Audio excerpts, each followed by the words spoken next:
ஹல்லேலூயா. உங்க கண்களை மூடி, இதுவரை என்னை நீ நடத்தியதற்கு நான் எம்மாத்திரம், என் வாழ்க்கை எம்மாத்திரம்.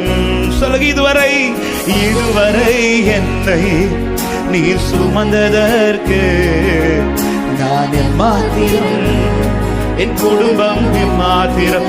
நான் கண்ட மேன்மைகள் எல்லாம் உன் கரத்தின் ஈவு.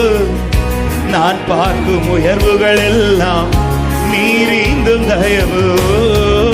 நான் கண்ட மேன்மைகள் எல்லாம் உன் கரத்தின் ஈவு. நான் பார்க்கும் உயர்வுகள் எல்லாம். ஓ, இதுவரை என்னை நீ நடத்தியதற்கு நான் எம்மாத்திரம், என் வாழ்க்கை